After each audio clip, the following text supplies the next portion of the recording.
It all began on a quiet spring night. The bedroom window was open, and the gentle hum of the ceiling fan filled the silence between us. I sat on the edge of the bed while my wife, Sophia, lay with her back turned toward me, just as she had for months. The distance between us wasn't just physical anymore. It had become emotional. I leaned over and gently kissed her shoulder.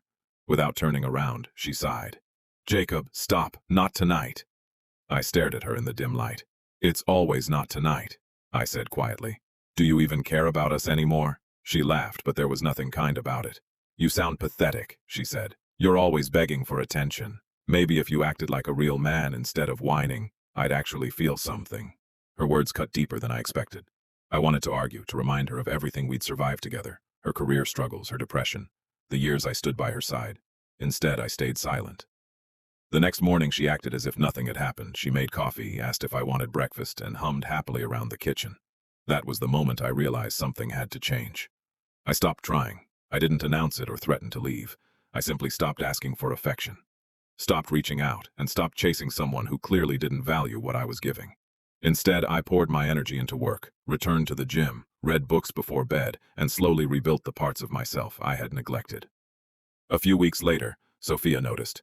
"Why have you been so quiet lately?" she asked. I smiled politely. "Just tired."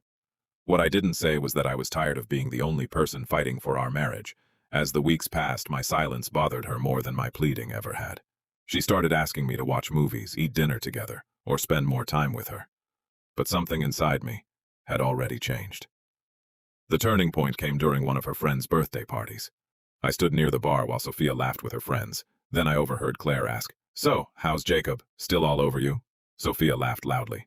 "Oh, please. He used to beg for intimacy. Now he's probably just sulking." For a moment, everything around me went quiet. I wasn't angry. I was free.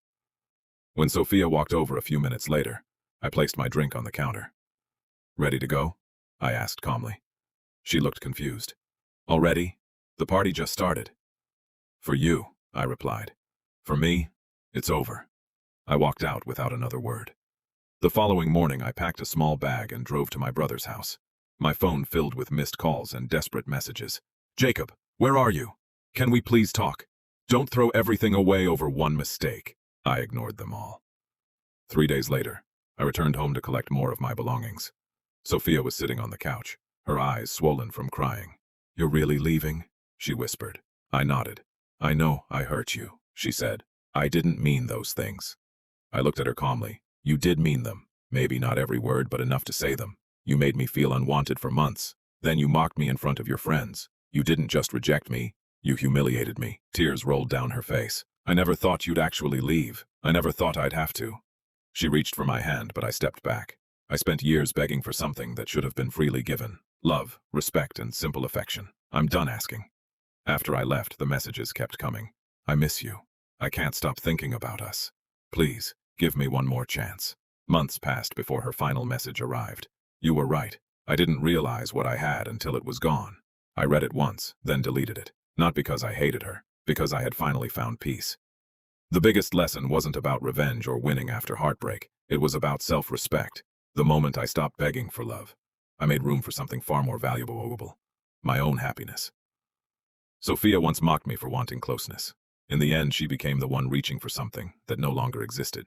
Sometimes the strongest response isn't an argument. It's quietly walking away and never looking back.